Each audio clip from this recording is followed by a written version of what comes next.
Hello viewers! Have you noticed a yellow ABS warning light that's on all the time? Or more worryingly, it has popped up while driving down the road, maybe even accompanied by several more symbols, such as a red exclamation light. As you're probably guessing, this has something to do with the brakes, which leaves you with several questions. What's causing this? How can I fix the issue? And most importantly, is my car safe to drive? Well, that's exactly what we're going to find out in this video, so let's go! The ABS is quite an elaborate system, but we'll get back to that a bit later. First, let's see what's most likely to cause its malfunction. For one, we have the wheel speed sensor, who takes the rate at which the wheels are moving and reports it to the ECU.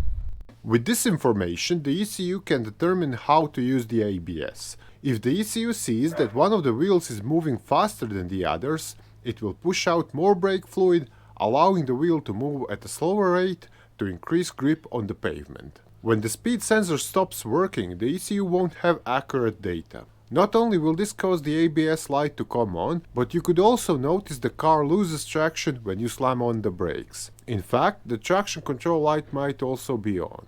The speed sensor is mounted very close to the wheel, so it can measure how fast it is moving. Because of its location, it endures a lot of damage from being by the brakes and dealing with all the excessive heat. It can also be damaged by metal shavings or debris coming off the brakes. Then we have the ABS reluctor ring, or tone ring as some call it, from which the ABS sensor reads wheel speed. These rings may become rusty and crack, ultimately causing incorrect readings, which then takes the ABS system out of action. Some ABS rings are installed inside the wheel bearing, and in that case, you need to replace the entire wheel bearing. However, if it's installed on the drive shaft, you can often inspect it visually to see if you can find any cracks or other damage. Next, the ABS module itself can go bad, or the wiring going to it might also be to blame. These wires are subject to corrosion that would cause delays or a lack of communication between the ABS module and speed sensors.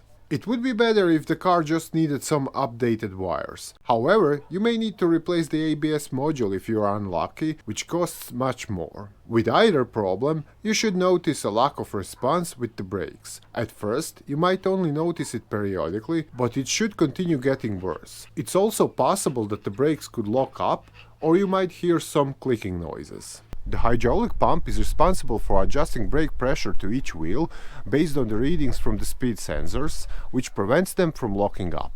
And in most cases this works flawlessly. But if the pump malfunctions, say one of its valves goes bad, it won't be able to moderate the brake pressure efficiently. These failures can happen because of debris and metal shavings from contaminated brake fluid, and if severe enough, may impact the overall brake performance. As you've seen, the ABS has several electrical components, which means it has its own fuse, or several of them. These fuses are not immune to failure, and for no reason at all, they can blow at any time.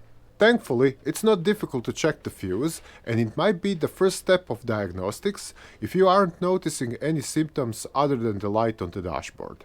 Lastly, to work correctly, the ABS pump needs brake fluid, which is pushed to the cylinder to feed the brake system.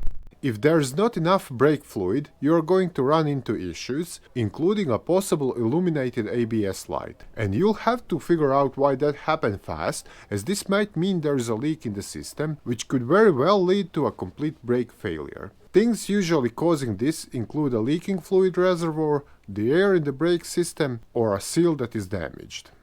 As you've seen from all this, quite a lot can trigger the ABS warning light, as well as the others related to the brake and stability system. But one thing you can easily check straight away is the brake fluid level. Just pop the hood and locate the brake booster, which is usually somewhere at the driver's side, beneath the windscreen. Now, if the fluid level is low, top it up and see if that helps. Also, check around the car to see if there's a leak somewhere. But if the level is above the minimum mark, or the ABS light is still on after topping up, you'll have to dive deeper into the problem. And for that, you'll need to check the stored codes using a diagnostic scanner. Simply hook it up to the OBD diagnostic socket, which is usually found under the dashboard on the driver's side, scroll down the menus until you have found the ABS system, see what codes are there, and then use them to narrow down the problem. Still, you should know that not all OBD2 scanners will do the trick. Many cheap ones can only see engine-related codes, while the ABS system is beyond their reach. Lastly, having found and fixed whatever's triggering the ABS light, you'll probably have to reset it.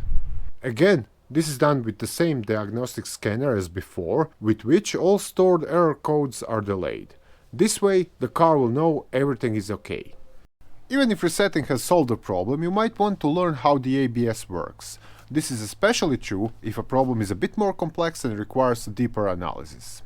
When you press the brake, you're effectively pressing the brake cylinder and the fluid inside it, which then squeezes the calipers against the brake discs. But if we press the brake too hard or too suddenly, the wheels will lock up and start sliding on the surface. Tarmac, snow, leaves, whatever. When this happens, not only will it be harder to control the car, but the stopping distance will also be longer. And that's when the ABS kicks in, which is activated when the wheels lock up and briefly relieves the pressure on the brakes, which should allow the tires to regain grip. If this doesn't happen, ABS repeats the process and so on until the wheels stop sliding. This happens very quickly, several times a second, and that is the vibration that we hear and feel on the brake pedal. Now the question that's probably bothering you: is it safe to drive with the ABS warning on? Well, the simple answer is it depends on what's causing it. If there's any sort of a brake fluid leak or the brake pedal feels spongy, then definitely no. This means the brakes aren't fully functional and may fail completely at any moment. And to be honest, a car like that is not only unsafe, but it's actually a real danger on the road. But on the other hand, if the problem is limited to the ABS operation only, say for instance a defective wheel speed sensor, this will usually not affect the brake performance. So with all that in mind, it's best to have the issue checked and, more importantly, taken care of, which brings us to the next question. How much could this cost? How much will you spend to fix the ABS light depends on what's causing it to come on.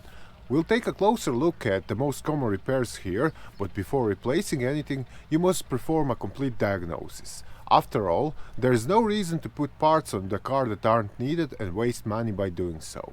The cheapest issue would be a blown fuse, which usually costs just a few bucks and it's easy to replace. Simply open the fuse box, find one for the ABS and replace it.